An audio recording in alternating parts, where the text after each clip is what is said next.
안녕하십니까. 발표를 맡은 한국고전번역원 백한기입니다. 제가 발표할 내용은 위드 코로나 시대 전통문화 창작 소재 제공자와 생산자 간의 역할과 협업 모델 방안에 대한 발표입니다.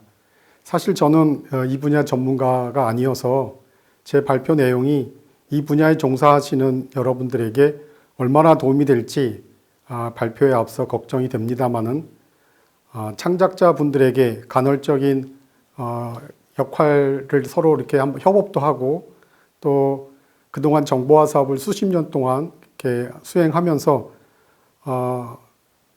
이 발표를 좀 준비하게 되었습니다. 발표 내용 중에 공감하는 부분이나 또 실현 가능한 부분이 있었으면 하는 마음으로 이제 발표를 시작하도록 하겠습니다. 코로나19는 우리 사회에 많은 변화를 가져왔습니다. 소통이라 함은 소멸될 수 없는 우리 사회의 존재의 의미라고 합니다. 결국 인간은 소통 없이 고립되어 살 수 없는 존재라는 말입니다. 따라서 코로나 시기에는 잘 아시는 바와 같이 비대면, 비접촉의 온택트를 통한 소통 방식으로 거의 전면적인 전환이 이루어졌다고 할 수 있습니다. 다른 분야를 제쳐놓고라도 콘텐츠 시장만 놓고 보면 가정에서 소비되는 가능한 유형의 모든 콘텐츠 시장들이 급성장을 하였습니다. 또한 자구책의 하나이기도 하지만 공연장이 랜선을 타고 가정으로 들어와 있는 상태입니다. 이 때문에 온라인 플랫폼 시장과 상품들의 매출이 어마어마하게 증가되었습니다.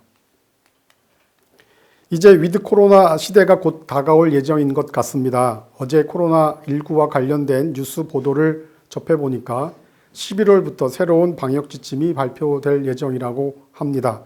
조만간 위드 코로나 시기로 접어드는 게 아닌가 조심스럽게 전망이 되어 봅니다.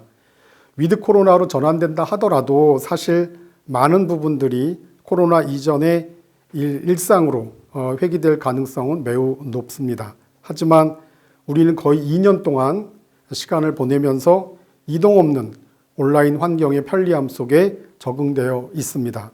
줌 회의, 또 재택근무, 온라인 콘텐츠 등의 편리함 등은 우리 사회로 하여금 온라인과 또 오프라인을 병행하는 그런 구조로 불가피하게 구성되어 갈 것입니다. 따라서 새로운 형태의 플랫폼 또는 새로운 형태의 서비스 환경에 대한 구축 방안을 모색하고 또 마련되어야 할 것 같습니다. 국민권익위원회가 조사한 위드 코로나 시대에 문화가 있는 날을 효율적으로 추진할 수 있는 국민 의견을 추합한 내용입니다. 첫 번째, 소규모 그룹으로 많은 횟수로 진행하는 공연, 또 가족 단위, 청소년 눈높이에 맞춘 콘텐츠의 제공, 또 디지털 콘텐츠를 실감나게 즐길 수 있는 가상 공간 서비스의 제공, 또 학교 현장에서 즐길 수 있는 시간대별 문화활동, 또 소규모 문화 바우처 제공. 다음으로 정형화된 문화예술 공급 방식을 탈피한 다양한 콘텐츠의 제공, 또 빨리 소통하고 공감할 수 있는 창작물의 제공, 창작자와 관객이 서로 호흡하고 참여할 수 있는 프로그램 제공 등 8가지로 요약되었습니다. 위의 8가지의 대중의 요구에서 우리는 중요한 키워드를 찾아볼 수가 있습니다. 소규모, 눈높이, 가상공간, 또 시간대별, 바우처, 다양함, 빠른 소통, 상호작용. 이런 키워드를 바탕으로 우리는 위드 코로나 시기에 적합한 콘텐츠 제작과 공급 방식을 진지하게 고민할 때가 되었습니다. 그럼 전통 창작 소재 제공자와 생산자의 역할에 대해서 한번 살펴보도록 하겠습니다. 먼저 창작자, 즉 생산자의 역할을 살펴보겠습니다. 2014년도하고 2020년도에 한국콘텐츠진흥원이 조사한 이야기 산업 실태 조사서를 살펴보면 창작 생산자들은 이야기를 만드는 일에 36%, 또 이야기를 활용하는 일에 31%, 이야기를 거래하는 일에 20%, 또 이야기의 원천 소재를 찾는 일에 11%, 그리고 나머지는 창작을 위한 기획과 홍보하는 일에 소모했다고 합니다. 그리고 창작 활동에 있어서 애로사항으로 첫 번째가 자금 부족, 두 번째가 작품에 대한 유통, 세 번째 창작 시간과 장소 확보, 네 번째 저작권 등 권리관계에 대한 관리, 마지막으로 홍보에 대해서 애로사항을 느끼고 있었습니다. 이 부분에서 특이한 사항은 창작 활동의 시발점이 되는 창작 원천 소재를 발굴하는 일에 11%의 공력을 쏟아 부어야 함에도 불구하고 막상 창작 활동에서의 애로사항에 대한 소재 발굴에 대한 어려움은 빠져 있다는 점입니다. 마지막으로 창작자와 생산자들이 요구하는 정부 지원책을 보면 첫 번째, 이야기 창작자 육성에 대한 지원의 25%, 두 번째, 경쟁력 있는 이야기 콘텐츠화 지원의 21%, 공모전을 통한 우수한 이야기 발굴의 17%, 이야기 유통 플랫폼 운영에 대해서 12%, 또 이야기 원천 소재의 수집과 DB 구축에 대해서 12%, 이야기 활용 서비스 확대에 대해서 6%에 대한 요구사항들을 의견으로 모아 주었습니다. 결국 창작 소재 발굴과 관련된 항목이 30% 수준에 육박하는 것으로 나타난 것입니다. 어찌 보면 창작자들은 소재 발굴에 많은 어려움이 있고 따라서 이에 대한 지원을 요청하고 있지만 실제 창작 활동에서는 소재 발굴보다 더 우선적이고 현실적인 어려운 문제들이 있는 것이 아닌가 그렇게 생각이 됩니다. 그럼 계속해서 소재 발굴과 관련하여 몇 가지를 더 살펴보도록 하겠습니다. 창작자들의 소재 발굴 포인트는 첫 번째, 흥미로운 사건입니다. 두 번째는 매력적인 인물, 그리고 마지막 세 번째는 시나리오 구성에 필요한 부가 정보라고 의견을 모아 주셨습니다. 이러한 소재 발굴에 활용되는 방법으로는 기존의 문헌과 또 자료를 조사해서 소재를 발굴하는 것에 69%, 또 직접 취재를 통해서 소재를 발굴하는 것에 27%를 소비하고 있는 것으로 응답하였습니다. 그리고 창작 소재를 발굴하면서 느끼는 애로사항으로는 첫 번째가 재정적 부담의 38%, 또 양질의 소재 발굴의 30%, 그리고 조사 대상에 대한 섭외가 24%, 또 자료 정리가 되어 있지 않아서 찾기가 어렵다라는 의견의 16%, 또 보조 인력 확보가 어렵다는 점에 13%, 원천 자료에 대한 접근성이 어렵다라는 의견의 11%로 조사되었습니다. 이 조사 결과를 보면서 창작 소재 제공 기관에 종사하는 제 입장에서 상당한 책임감을 느끼게 되었습니다. 결국 양질의 데이터를 구축하는 것은 물론 찾기 어렵고 자료가 어려워서 접근성이 떨어진다는 의견이 30%에 가깝다는 점입니다. 저도 꽤 오래전에 창작자들과 창작 소재 제공기관 담당자들 간의 간담회에 참여한 기억이 있습니다. 거기서 창작자들의 요구는 정확한 데이터를 많이 만들어 달라는 요구가 가장 많았고, 두 번째가 소재 발굴을 위한 가이드 정보가 있었으면 좋겠다고 하는 의견이 그 다음을 이었습니다. 종합해보면 결국 창작자들은 소재 발굴에 어려움을 겪고 있고 이에 대한 지원책이 마련되었으면 좋겠다라는 의견으로 정리해 볼 수 있습니다. 이에 반해 창작 소재 제공 기관들의 역할을 한번 살펴보도록 하겠습니다. 솔직히 말씀드리면 창작 소재를 제공하는 기관들이 소장 자료에 대한 정리와 연구, 또 그 성과들을 DB로 구축하여 서비스하는 1차적인 목적은 그 대상이 연구자들이 타겟이라는 것입니다. 결국 소수의 연구자들을 위해서 방대한 예산과 인력이 투입되고 있는 셈입니다. 창작자와 콘텐츠 개발자 및 일반 대중이 접근하기에는 다소 난해한 내용들이 존재하고 있는 것이 사실이고 그것 때문에 결국 연구자들이 그 수혜를 받고 있는 것입니다. 전통 창작 소재에 해당되는 역사 자료들의 대부분이 한문 기록으로 되어 있고 그 기록에 대한 접근성은 소수 연구자와 또 전공자에 국한될 수밖에 없기 때문입니다. 따라서 한글 번역, 해제, 해설, 관련 연구 보고서, 논문 등의 가공 작업이 병행되어야만 일반 대중에까지 접근성이 열리게 되는 것입니다. 한문 원전에 대한 정리 과정을 거쳐 이미지와 텍스트를 DB로 구축하는 일도 어마어마한 일인데 번역과 해제, 해설 등의 가공 작업은 그 이상의 공력이 들어가는 일이어서 창작 소재를 제공하는 기관 입장에서는 재정적이고 또 인력적인 한계에서 어려움을 겪고 있는 것이 사실입니다.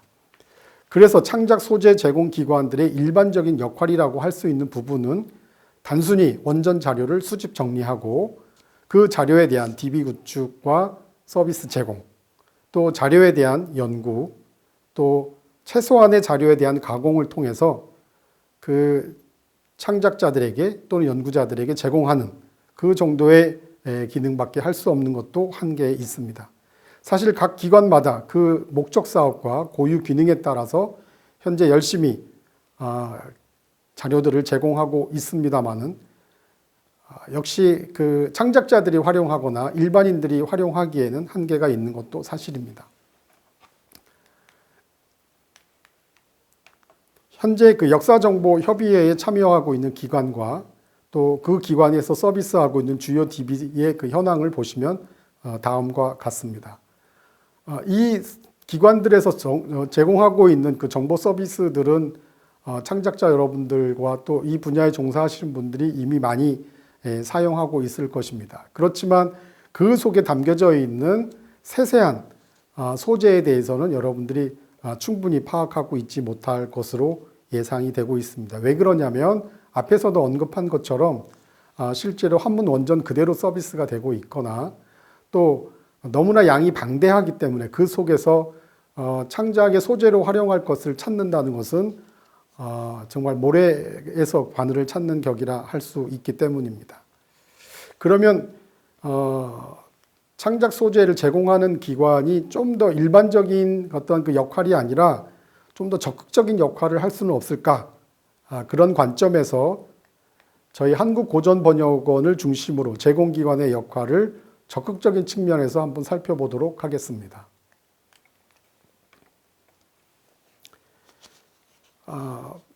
이미 그 창작 소재에 대해서 아주 적극적으로 서비스를 하고 있는 기관은 이제 한국국학진흥원의 그 스토리 테마파크가 그 예시입니다. 거기는 워낙 그 창작자들에게 편리한 정보 또 유익한 정보들을 잘 정리해서 서비스를 하고 있기 때문에 한국국학진흥원을 제외한 다른 유관기관들이 좀 적극적으로 그 역할을 감당하기에는 좀 쉽지가 않습니다. 그나마 이제 저희 한국고전번역원에서 조금 적극적인 어떤 역할을 감당하고 있는 부분에 대해서 몇 가지를 좀 소개한다면, 첫 번째 원천 자료 분석을 통한 창작 소재를 제공을 한 사례가 있습니다. 국역 대동야승과 국역 연려실 기술의 경우는 그 속에 야사에 대한 정보들이 수없이 많이 들어 있습니다. 그런데 그 야사와 관련된 이야기 소재들을 배경인물 또 사건 이런 어떤 그 구분에 있어서 세부 항목으로 관리해서 정리하지 않는 한 원 번역 데이터에서 그 소재를 찾기란 또 쉽지 않습니다. 그런데 저희가 최근에 창작 소재를 소스에 대한 배경과 또 인물과 사건에 대한 세부 항목으로 정리해서 간행한 책자가 있습니다. 이 부분들은 좀 아쉽지만 데이터베이스로 구축되어서 그 이용자들이 또는 창작자들이 손쉽게 자료를 검색해서 찾을 수 있도록 되어 있지 않는 점, 그 점이 조금 아쉽습니다만은 현재로는 PDF 형태로 서비스가 제공되고 있습니다. 향후에 협업 모델을 후에 이제 제가 이후에 소개하겠습니다만은 거기에 이제 이런 것들이 탑재가 된다면 매우 유용한 정보로 활용될 것으로 생각이 됩니다. 다음은 다양한 DB 컨텐츠의 개발과 서비스입니다. 첫 번째는 인물관계 정보 서비스인데요. 한국 고전종합 DB에 수록되어 있는 수많은 인물들에 대한 정보를 추출을 해서 혈연관계, 또 혼인관계, 또 사승관계, 교유관계, 아직 서비스를 하고 있지 않고 자료에서 데이터만 지금 현재 추출하고 있는데 사건 정보를 상호 연결을 해서 표제 인물과 2차, 3차로 연결되는 수많은 인물들에 대한 정보를 방사 형태로 시각화 서비스하는 서비스입니다. 그 안에는 기본적으로 그 표제 인물에 대한 정보와 관계 인물이 어떤 속성 값에 의해서 연계되었는지에 대한 정보, 그리고 그 속성 값에 의해서 연결된 정보를 확인할 수 있는 출전 정보들이 제공되고 있습니다. 그래서 보통 그 창작 소재의 시나리오의 핵심 인물이 소재와 그러니까 사건과 인물이라고 한다는 측면에서 보면 이 인물 관계 정보가 제공하려고 하는 인물과 사건 정보의 연계는 향후에 창작 소재를 발굴하고자 하는 창작자들에게 매우 중요한 서비스로 제공될 것 같습니다. 두 번째는 이것도 이제 인물과 관련된 정보 서비스인데요. 한국문집총관이라고 하는 저희 저작물이 있습니다. 이 저작물 속에는 1258명의 문집이 이제 수록되어 있는데요. 그 인물들의 연보 정보를 정리해서 출생부터 사후 문집 간행까지의 일대기의 역사들을 생애 주기별로 다 자료를 수집해 갖고 정리한 데이터입니다. 그렇기 때문에 출생부터 사후까지 각 연대별로 그 생애 주기의 사건들을 데이터화 해가지고 그 통계에 어떤 기반해서 서비스를 하고 있기 때문에 이를테면 조선시대 때 그 한 인물의 일대기가 한눈에 보이는 정보입니다. 그래서 1258명을 군집화 시켜놓고 그 인물들이 생애 주기별로 어떻게 그 시기별로 분포되는지 또 그 빈도수라든지 이런 것들을 시각적으로 또는 통계 정보로 제공을 하기 때문에 그 한 사람의 인물에 대한 정보보다 그 선비가 됐든 뭐 어떤 그 직업군에 해당되는 어떤 인물들을 사건별로 또는 그 시기별로 이렇게 그 정보를 그 추출하는 데 있어서 매우 유용한 정보라 할 수 있겠습니다. 마지막으로는 그 한문고전 자문 서비스입니다. 이 서비스는 사실 그 한국고전번역원에서만 서비스를 하고 있는 정보인데요. 원문 번역이라든지 탈초라든지 그 출전 정보라든지 용어 해설과 같은 외부의 그 원천 자료에 대한 그 니즈를 갖고 있는 분들에게 연구 전문가가 자세하게 서비스를 해주는 그 내용입니다. 실제로 그 창작자들 뿐만 아니라 방송 콘텐츠의 제작자들 또 일반인들도 매우 이 서비스를 통해서 만족을 느끼고 있습니다.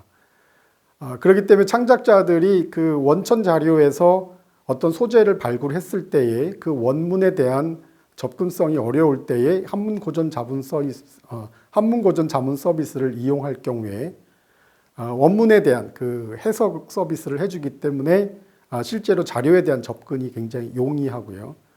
어떤 소재를 거대한 이게 방대한 자료 속에서 찾고자 할 때 그 출전에 대한 정보를 찾기가 어려운 게 일반인들이나 창작자들의 고충입니다.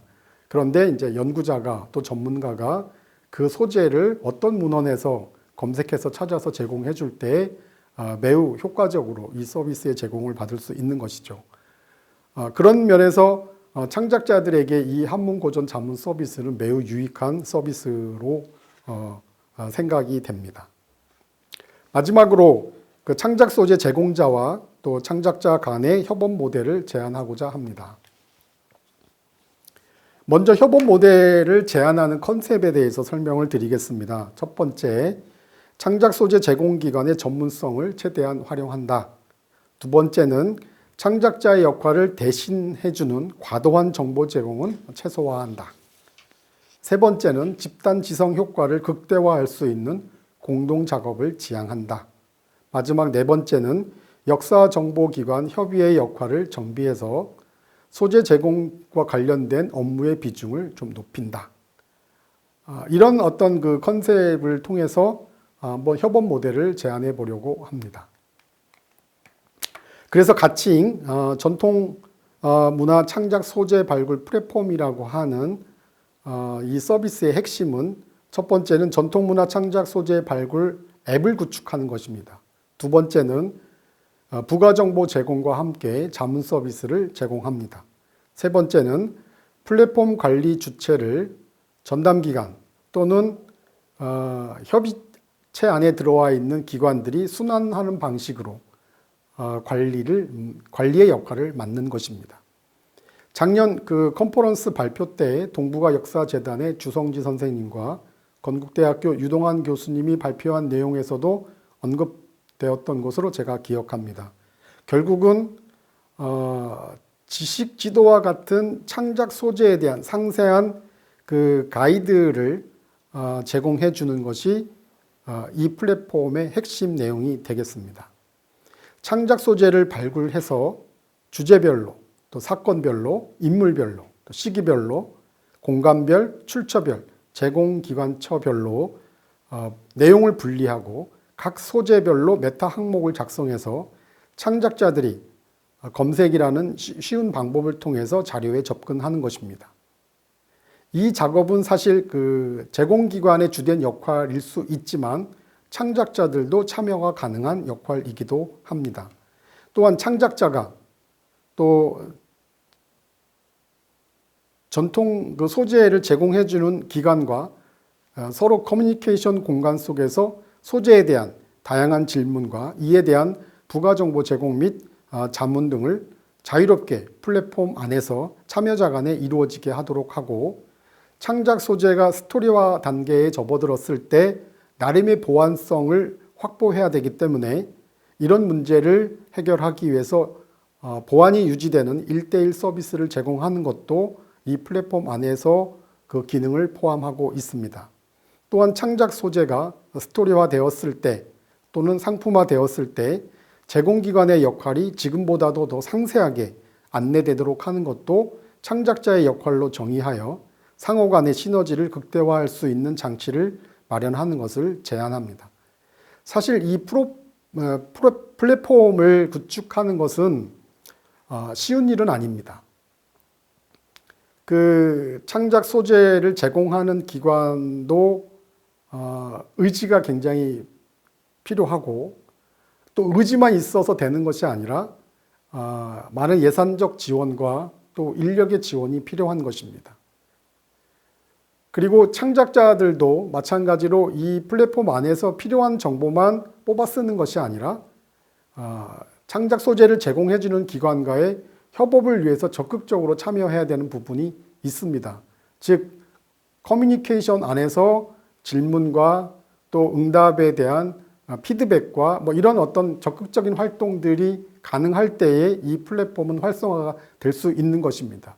다만 그 제공기관들이 많은 데이터를 축적해 주는 것으로만 한다면 사실은 기존의 시스템 가지고도 어느 정도 해소할 수 있습니다. 다만 이 플랫폼을 활용하자라고 하는 측면에서는 그 제공자와 또 생산자가 상호 협력과 또 상호 보완적인 역할을 플랫폼 안에서 커뮤니티 형태로 이루어지자라고 하는 것이 플랫폼의 어떤 구축 목적이기 때문에 각자의 상호작용과 각자의 역할에 대한 적극적인 활동들이 전제되어야 할 부분이 있다고 봅니다. 그렇게 되면 창작 소재에 대한 정리와 축적 및 통합 서비스가 가능해지고 정확하고 또 풍성한 창작 소재 인프라가 구축이 되며 소재 발굴을 위한 원천 자료의 접근성이 용이해져서 경제적으로 또 시간적으로 소비가 감소될 것입니다. 제공자와 또 생산자의 협업을 통해서 작품의 완결성이 상승한 효과가 있고 창작 소재 기관들은 연구 역량의 효율적인 활용과 또 사회 공익성이 제고되는 효과를 얻게 될 것입니다. 실제로 이러한 어떤 노력들은 주의 주장으로만 그치게 되면은 실현되지 않습니다. 창작 소재를 제공해 주는 기관이 좀 더 적극적인 어떤 그 역할에 대해서 고민하고 시행 방안을 검토해야 될 것이고 창작자들도 단순히 정보를 얻어가는 것으로만의 역할로 국한하지 말고 같은 협업의 어떤 그 역할을 인지하고 거기서 활발하게 활동할 때에만 이 플랫폼은 활성화될 수 있을 것입니다. 마지막으로 한 말씀 더 드리면 현재 이 플랫폼의 그 실현 가능성을 저는 한국국학진흥원의 스토리 테마파크를 생각하고 또 한국콘텐츠진흥원에서 이미 다양한 그 콘텐츠 소재에 대한 그 플랫폼을 운영하고 있기 때문에 이러한 기존의 그 플랫폼과 또 새롭게 제안되는 이 플랫폼을 통합 운영하는 방식으로 새로운 어떤 그 창작 소재 발굴을 위한 그 플랫폼을 만들게 되면 좀 더 이렇게 효과적인 어떤 그 플랫폼을 우리가 만들 수 있지 않을까. 최근에 그 플랫폼과 알고리즘만 갖고 있으면은 지금 시대에서 승자가 될 수 있다라고 하는 말들이 있습니다. 결국 창작 소재를 제공하는 기관과 또 창작자 또는 이 창작 분야에서 그 종사하고 있는 많은 분들이 이 플랫폼을 통해서 그 창작의 소재들이 잘 발굴되고 그것이 그 스토리 또는 그 컨텐츠화로 이렇게 넘어가는 그런 요소들이 활발하게 이루어지고 또 최근에 그 네이버에서 그 창작자들을 위한 그 플랫폼을 또 구축한다라는 얘기를 들었습니다. 거기도 보면은 결국 그 유통과 홍보의 수단으로 그 포탈은 아마 역할을 하는 것 같습니다. 그러면 이제 그 창작의 소재를 발굴하고 또 협업을 통해서 스토리화 단계까지 가고 이런 포탈 쪽에서 유통과 홍보라고 하는 어떤 기능들이 같이 어우러졌을 때 이런 어떤 대형 그 플랫폼이 만들어진다면 우리는 지금보다 더 상상할 수 없는 그런 어떤 그 창작 활동들의 활성화가 기대되지 않을까. 그래서 어떤 기관의 이기적인 부분 또 창작자는 또 이게 상업적으로 이렇게 활용되어야 되기 때문에 수익 창출에 대만 매몰되어 있지 않는 그래서 각자의 역할과 기능과 또 민간은 민간대로 또 공공은 공공대로의 그 역할들을 잘 조화를 이루게 되면 충분히 이 플랫폼의 그 실현 가능성은 있지 않겠나라고 하는 말씀으로 제안을 드리면서 오늘 이 발표를 마치도록 하겠습니다. 들어주셔서 감사합니다.